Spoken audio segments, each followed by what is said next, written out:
Function ఉండే వాళ్ళ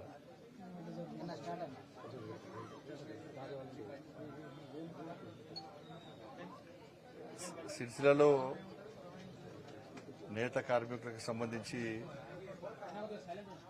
current బిల్లుల విషయంలో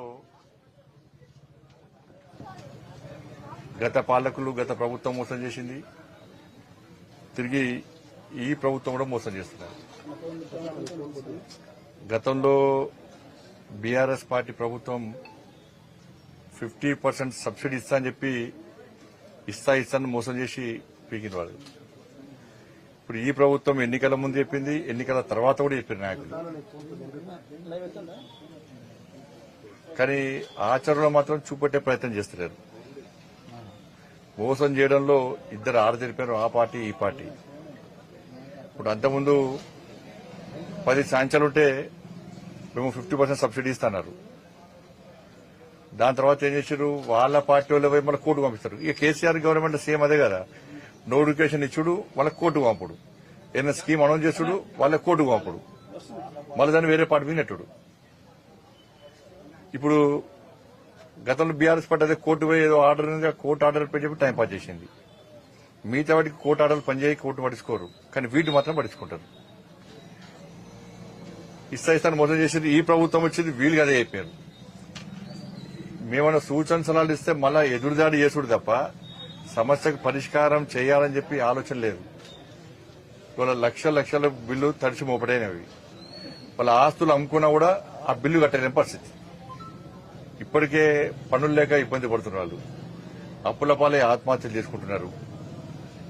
వాళ్ళకు ఒక భరోసా లేకుండా పోయింది, ఇబ్బందుల్లో ఉన్నారు. మళ్ళీ ఇలా పెణమికలు పోయబడ్డట్టు వాళ్ళ మళ్ళీ చేసి మళ్ళా ఈ ప్రభుత్వ వర్షంగా గదే పరిస్థితి వచ్చింది. వాళ్ళు లక్షల బిల్లు వస్తే వాళ్ళు ఎక్కడి నుంచి కట్టాలి పరిస్థితి. ప్రభుత్వం వేయాల్సిన బకాయిలు ఇయ్యారా, వాళ్ళకు ఒక ఉపాధి చూపట్టారా, వాళ్ళకు పని ఇయ్యారా, ఇచ్చిన హామీని నెరవేర్చుకోలేని పరిస్థితి.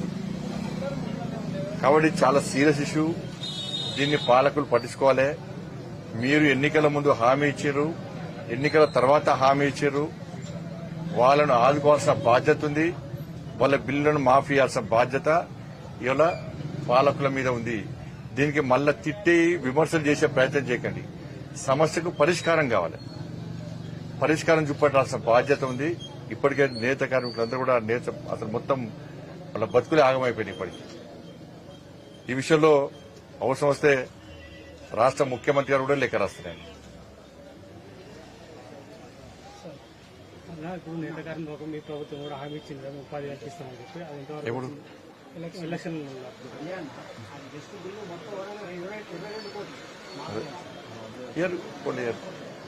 అప్పుడే కేంద్ర ప్రభుత్వం తప్పుడు ఏం చేయాలని చేస్తాం, దాన్ని ఏం అనవలేదు, సమయం పక్కా చేస్తుంది దాన్ని.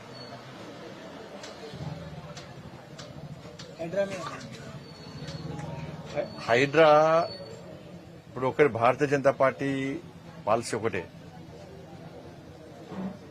చెరువులు కబ్జా చేసి, ప్రభుత్వ భూములు కబ్జా చేసి, కుంటలు కబ్జా చేసి, అక్రమంగా స్వార్థం కోసం నిర్మించుకునే దేన్నైనా కూడా వాటిని చర్యలు తీసుకోవాల్సిన బాధ్యత ప్రభుత్వాల మీద ఉంటుంది. దాన్ని ఎక్కడ వ్యతిరేకించే ప్రసక్తి లేదు.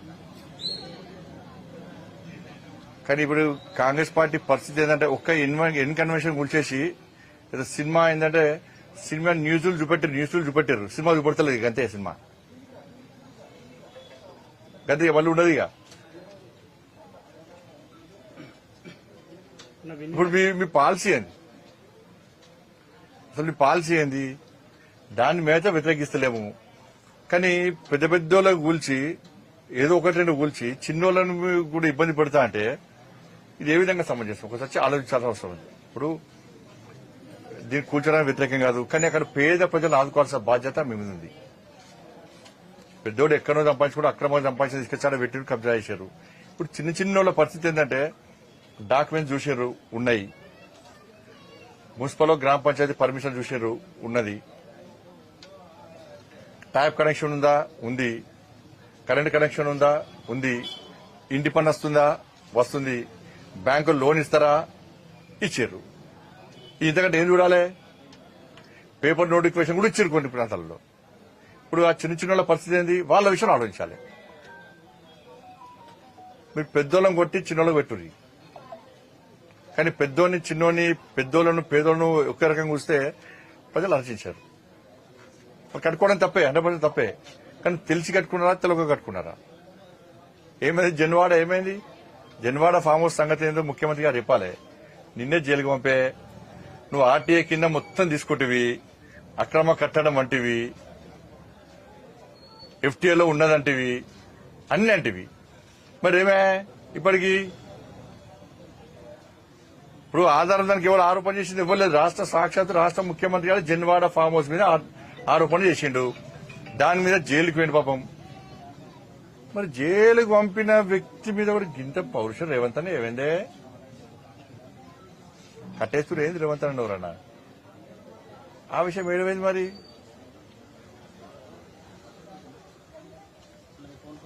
ఇవాళ ఒక్క ఏరియాకి సంబంధించి కాదు, ఇవాళ అదేం చెరువే, అసదుద్దీన్ ఓవేసి సల్కం చెరువు, దాని మీద ఎందుకు చర్య తీసుకోరు? దానికి ఏం చేస్తారంటే ఒక ఆఫీసర్ అంటాడు, నెక్స్ట్ అకాడమిక్ ఇయర్ లో యాక్షన్ తీసుకుంటారా. అబ్బా, ఏం ఆప్షన్ చాలా బాగా ఇచ్చినావు. మొత్తంలో వాళ్ళ ఎగ్జామ్షన్ చాలా బాగా ఇచ్చినావు. దానిలో విద్యార్థులను ఆదుకోండి, దానిలో విద్యార్థులకు అన్యాయం చేసేటువంటి ప్రయత్నం చేయకండి. అంతకంటే టాప్ కాలేజీలో అడ్మిషన్ ఇప్పియండి, వాళ్ళకు ఏదో రకంగా వాళ్ళకి వెసులుబాటు కల్పించండి విద్యార్థులకు. కానీ దాన్ని ఎందుకు చర్య తీసుకోరు? అంటే దానికేమో 1 year ఎగ్జామ్షన్ ఇస్తారు, మిగతా వాటం కూర్చేస్తా అంటారు. ఇది ద్వంద్వ విధానాలు. కొంచెమన్నా ఆలోచన ఉండాలి. చెయ్యేస్తే మీ సంగతి చెప్తానాడు, వాళ్ళ కాలేజీలో చెయ్యేస్తే మీ సంగతి చెప్తానాడు. మా అటువంటి గుంజుకొద్దు లోపలికి. ఇప్పటికే బుల్డోజర్ పెడతాం మేము, మా ప్రభుత్వం అయితే యాక్షన్ తీసుకుంటే అందరూ తీసుకుంటాం. అంటే వాళ్ళు ఇప్పుడు ఎగ్జామ్షన్ ఇచ్చినట్ట ఏమైంది? పౌరుషం అర్థం కాదు నాకు. ఇది పౌరుషం ఏడమైంది మరి? చెయ్యేస్తే సంగతి చెప్తా అంటే వదిలిపెడతారు. ఇప్పుడు అదే విధంగా మీరు ఎగ్జామ్షన్ ఇస్తే, వెసులుబాటు ఇస్తే అందరు చేయేస్తా అంటారు. అందరు చేయేస్తే మీ సంగతి చూస్తామంటారు. అందరికి ఇస్తారా ఇప్పుడు? అంటే పాకిస్తాన్ లో అదేమన్నా బంగ్లాదేశ్ ఉంది. అది దానిలో విద్యార్థులకు న్యాయం చేయాలి. విద్యార్థులు అకాడమిక్ ఇయర్ వాళ్ళు నష్టపోవద్దు. కానీ భవనం సంగతి ఏంది? ఇతర కాలేజీలు నోటీస్ ఇచ్చారు. మల్లారెడ్డి గారి కాలేజా, అనురాగ్ యూనివర్సిటీగా ఇచ్చారు. దానిలో మేము సంబంధించిన ఇవ్వాల్సిందే. కానీ దీనికి ఎందుకు ఇయ్యరు? దీనికి ఎందుకు ఇయ్యరు? సల్కం చెరువు విషయంలో టీవీలలో కథనాలు వచ్చినాయి, పేపర్లు వచ్చింది. ఆల్రెడీ మీరు ప్రభుత్వం కూడా ఒప్పుకున్నది.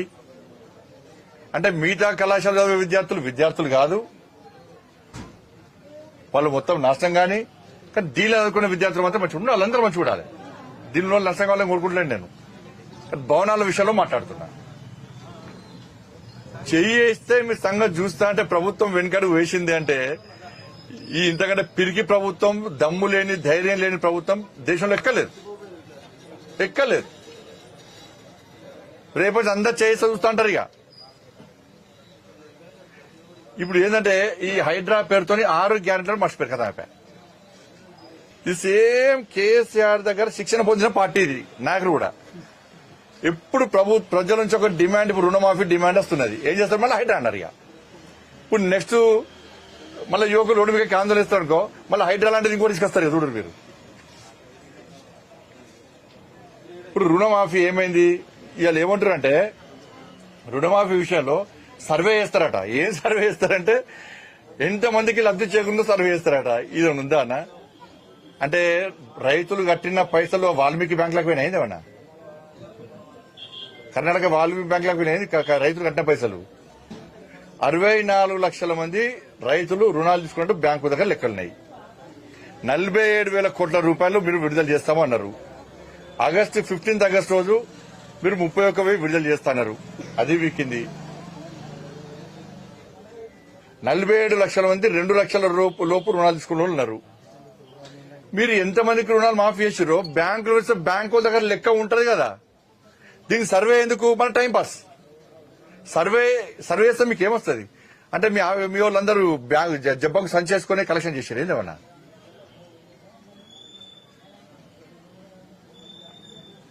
బ్యాంక్ వాళ్ళని పిలిచి మీటింగ్ పెడితే ఏ బ్యాంక్ లో ఏ రైతు ఎంత కట్టిరో లెక్కనే వస్తుంది మీకు. దాని సర్వే ఎందుకు మళ్ళా?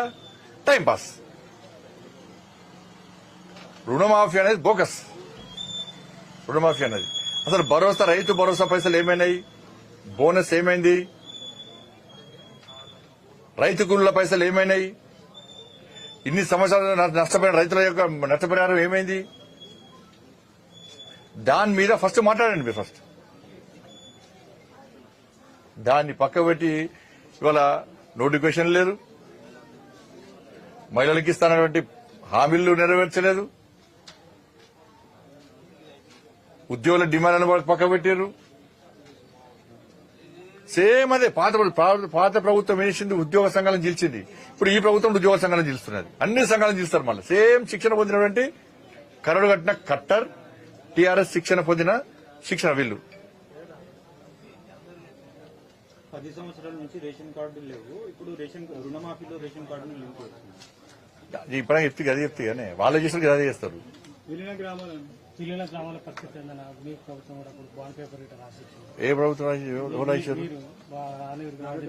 మీరు గెలిస్తే ఏ రాసిన వాటి అవును విలీన గ్రామాలను బాండ్ పేపర్ రిలీజ్ చేశారు. ఎవరు? నేను బాండ్ పేపర్ ఇప్పుడు ఏం చేయలేదు. నేను ఇక్కడ హామీ లేదు. నేను అడిగి వేసుకోండి. నాకే తెలియదు. మరి హామీ ఇచ్చింది. నేను హామీ ఇవ్వలేదు. నేను ఇక్కడ హామీ లేదు. హామీ ఇవ్వకుండా పనులు చేస్తాను. నేను అందరిని ఆదుకోవాల్సిన బాధ్యత, ప్రజలు గెలిపించే వాటి ఆదుకోవాల్సిన బాధ్యత మాది. పక్కా ఆదుకుంటాం కూడా. ధన్యవాదాలు.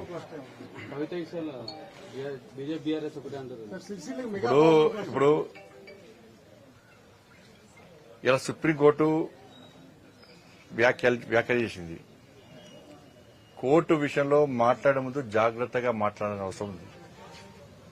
నేను బెయిల్ గురించి మాట్లాడలే. నేను కూడా మాట్లాడా, కానీ బెయిల్ గురించి మాట్లాడలే. బెయిల్ మీద కామెంట్ చేయలే. దేని మీద మాట్లాడినా నేను కూడా కవిత గారి తరపున బెయిల్ కోసం గతంలో వాదించినటువంటి అడ్వకేటు రాజ్యసభ కాంగ్రెస్ పార్టీ అభ్యర్థి అయ్యాడు. నేను మాట్లాడక అడ్వకేట్ మార్చుకున్నారు. ఇక నేను మాట్లాడక అడ్వకేట్ మార్చుకున్నారు. ఇక ఇది రాజ్యసభ అభ్యర్థిగా కాంగ్రెస్ పార్టీ నిలబెట్టిన అభ్యర్థికి మద్దతుగా బీఆర్ఎస్ పార్టీ వాళ్ళ అభ్యర్థిని నిలబెట్టలేదు. 38 మంది శాసనసభ్యులు ఉన్నప్పటికీ కూడా బీఆర్ఎస్ పార్టీ రాజ్యసభ ఎన్నికల్లో నామినేషన్ ఎందుకు వేయలేదు? స్పష్టం చేయాలి. కవిత గారి తరపున బెయిల్ పిటిషన్ కోసం వాదించిన వ్యక్తి కాంగ్రెస్ పార్టీ రాజ్యసభ అభ్యర్థి కాదా? అంతకుముందు మార్చుకునే చెప్పినాక మార్చుకున్నారు. మళ్ళా కాబట్టి ఇద్దరు కలిసి వాదనలు బలంగా వినిపించారు. బెయిల్ వచ్చింది అని నేనన్నా. రెండు పార్టీలు ఒకటే అన్నా. ఇక ఇప్పుడు ఇంకా ప్రజలకు అర్థంగా ప్రజల పూర్తి క్లారిటీ వచ్చేసింది. బీఆర్ఎస్ కాంగ్రెస్ ఒకటే. మాట ముచ్చట అయిపోయింది. అప్పగింతలు అమెరికాలో జరుగుతాయి. ఇలా యువరాజు అమెరికా విండట. కాంగ్రెస్ వాళ్ళు వయా సింగపూర్ అటు నుంచి పోతున్నారు. డైరెక్ట్ పోతలేదు గుర్తుపడతాం కదా. వయా వేరే రూట్ లో పోతున్నారు. అప్పగింతలని అక్కడనే. మాట ముచ్చట ఇక్కడ అయిపోయింది. బెయిల్ గిల్ అన్నీ అయిపోయినాయి.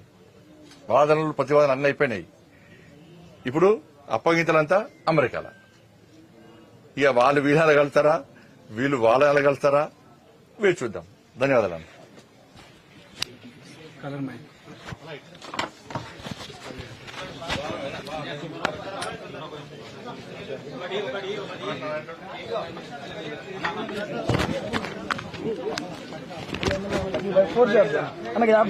स्टाफ नको